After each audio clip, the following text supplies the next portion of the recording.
The secret sauce. Well, I think there is one thing that sets Facebook apart from every other social platform, and that is we, at our core, have real identity. So if you look at the 19 million Canadians that are on Facebook, or the 1.2 billion Canadians people that are on Facebook around the world, the one consistent theme is, I am Jordan Banks on Facebook. Right? I am not Surfer Guy 111 or a hockey fan or World Traveler 12.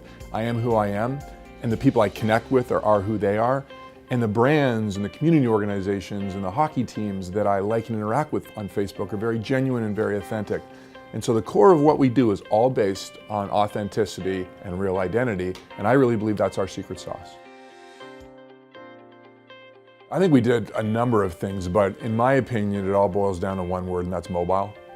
And so 2013 really went from 2012, when we were thinking about mobile, pivoting the organization around orienting against mobile, to 2013 where we were a mobile first and mobile best company. And I think the numbers really bear it out. And so if you look at our revenue, for example, in Q3, 49% of Facebook's revenue came from mobile devices, ads on mobile devices. 18 months ago, that number was 0%. So 2013, we really took a very concentrated approach to working with our brand partners to ensure that when they spent $1 on Facebook, that we had a pretty clear indication of what that ROI is. And so, this concept of the 3 R's around reach and resonance and reaction, we really have oriented an entire measurement framework against those 3 ideas, which are generally held in long-standing sort of cornerstones of measurement. And what we've done is we've taken some of the traditional measurement theories and practices and we brought them online on Facebook. So brands right now, whether you're looking at the very top of the funnel on awareness or the very bottom of the funnel around purchase, we have very robust research and measurement frameworks and methodology that ensure that the ROI is being measured. Well, I think for sure, if you look at our mobile product, so our mobile apps, for example, which are the most downloaded apps, whether it's iOS or whether it's Android, the mobile experience itself with Messenger being not only embedded into the overall Facebook app, but also being released as a standalone app, all to make the mobile experience just easier and more compelling for our users. I think that's really the headline for us. As people use Facebook more and more on mobile devices, almost 20 million Canadians using Facebook, 14 million on a mobile device. It really has been productizing that experience, taking what existed on a desktop and making it better and more compelling on a mobile device that's driven the vast majority of our growth.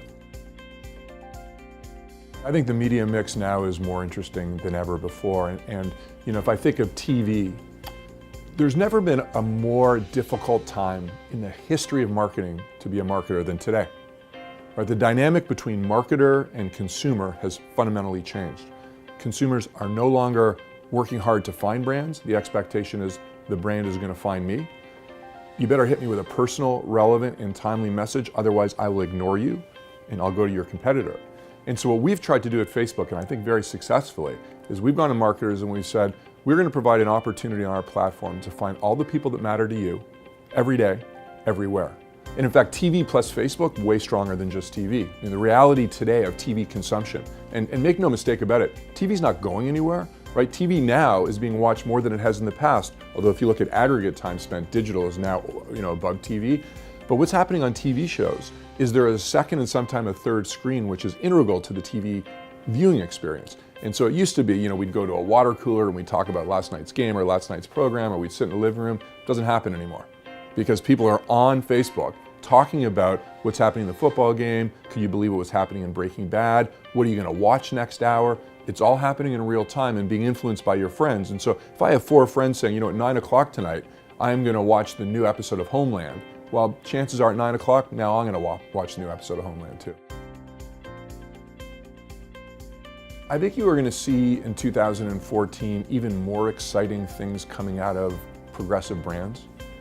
And so 2013, for example, was a terrific year for Canadian Tire, where they said to themselves, we have this paper circular, this paper flyer that is so core to what we do, but we have an issue because people under the age of the 40 aren't reading it like they used to. And so let's partner with Facebook to figure out a way to create a social flyer, a flyer that is way more relevant and way more real time to that demographic, and let's see what it does. And so in pretty short order, they tested and increases purchase intent in that demographic by 41%. So paper flyers will continue to play a very important role in their marketing mix. What a social flyer does or a virtual flyer does is it augments the efficiency of a paper flyer. And so we think about them in combination now, and what you'll see across the country is Canadian Tire and some of their other brands like Sport Chek will put those two together and we'll see way better results as a result of combining the two. What we'll see in financial services, like we saw with the Royal Bank of Canada. The Royal Bank of Canada worked with us closely to figure out a way to allow people to transfer money using Facebook Messenger. And so now if we're friends on Facebook and you paid for dinner last night and I owe you $35, I just message you the money. And so I think financial services, which is an industry that is being wildly disrupted, will continue to rely on Facebook to be at the edge of that type of transformation and innovation. And so what we're going to see is brands in all of our key categories start thinking in a very enlightened way about ways Facebook can profoundly change the way they do things to be more relevant and more attractive to an ever larger population of Canadians.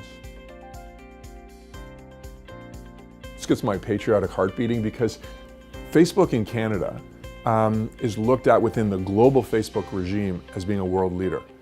We are one of the most penetrated countries with 19 million Canadians on Facebook in a country of 35 million people. And those users have more friends and are more engaged than almost any other country in the world. And so for us, we sort of hold our chests out proud because this Canadian group of Facebook users are Facebook mad. And so some of the best practices that are being shared across the regions are coming out of Canada. Things like the social flyer that we did with Canadian Tire, things like Messenger and friend payments that we did with RBC, and a whole variety of other very interesting, cutting-edge business solutions that are being innovated and created in Canada. I mean, the first one that jumps out at me, which I think is pretty clear, is engaging. And so, our mission is to make the world more open and connected. We are in the business of making sure that we engage people with people with brands, brands with people with organization. I mean, that's what we do, and I think we do a really good job of it. I also think trustworthiness is supremely important. And we have such an incredible visionary leader in Mark, and Mark's filter for everything we do is based on privacy and security. So when we think about introducing or building a new product, the first thing he asks is it possible that this will compromise the integrity of any of our privacy settings or any of our security? And if the answer even reeks of possible, it never happens. I think there is a huge responsibility on us in Canada to continue to service 20 million Canadians in a way that continues to be better and includes them in the conversation. And that's a big population of people. And they have a very high bar of expectation and excellence. And so I spend a lot of time thinking about how we're going to do that, not just today and tomorrow, but for years and decades to come. I think we're well positioned to do it, but we spend a lot of attention, a lot of time talking about it and making sure that we're delivering on that promise and that expectation. I think it's Facebook. 20 million people owning the mobile device, being incredibly relevant to brands, including community organizations. It's Facebook.